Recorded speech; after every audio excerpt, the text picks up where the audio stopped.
Shalom, selamat berjumpa kembali melalui media online pada hari ini. Memulai semua aktivitas kita hari ini, kita akan mendasarinya dengan membaca dan mendengarkan firman Tuhan. Sebelum kita membaca dan mendengarkan firman Tuhan, mari kita berdoa. Bapa kami yang penuh kasih, Bapa, terima kasih Tuhan untuk hari yang baru hari ini. Kami akan membaca dan mendengarkan firman-Mu, terangi pikiran dan lembutkan hati kami, sehingga kami boleh mengerti apa kehendak-Mu dalam hidup kami. Biarlah firman-Mu boleh menuntun kami dalam langkah hidup kami. Berfirmanlah, kami sudah siap mendengarkannya. Dalam nama Yesus kami berdoa. Haleluya. Amin.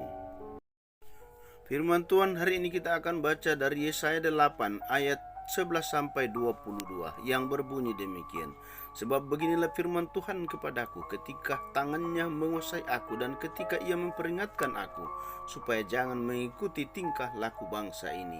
Jangan sebut persepakatan segala apa yang disebut bangsa ini persepakatan, dan apa yang mereka takuti janganlah kamu takuti dan janganlah gentar melihatnya. Tetapi Tuhan semesta alam, dialah yang harus kamu akui sebagai yang kudus. Kepadanya lah harus kamu takut dan terhadap dialah harus kamu gentar. Ia akan menjadi tempat kudus, tetapi juga menjadi batu sentuhan dan batu sandungan bagi kedua kaum Israel itu, serta menjadi jerat dan perangkat bagi penduduk Yerusalem. Dan banyak di antara mereka yang tersandung jatuh dan luka parah, tertangkap dan tertawan. Aku harus menyimpan kesaksian ini dan memateraikan pengajaran ini di antara murid-muridku. Dan aku hendak menanti-nantikan Tuhan yang menyembunyikan wajahnya terhadap kaum keturunan Yakub. Aku hendak mengharapkan Dia. Sesungguhnya aku dan anak-anak yang telah diberikan Tuhan kepadaku adalah tanda dan alamat di antara orang Israel dari Tuhan semesta alam yang diam di gunung Sion.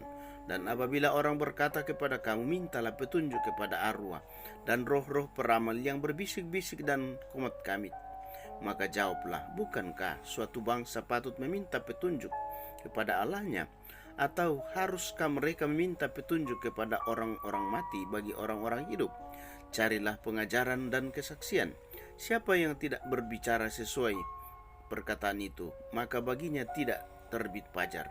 Mereka akan lalu lalang di negeri itu dan melarat dan lapar. Dan apabila mereka lapar, mereka akan gusar dan akan mengutuk rajanya dan Allahnya. Mereka akan menengadah ke langit dan akan melihat di bumi. Dan sesungguhnya hanya kesesakan dan kegelapan, kesuraman yang mengimpit, dan mereka akan dibuang ke dalam kabut. Demikian sabda Tuhan.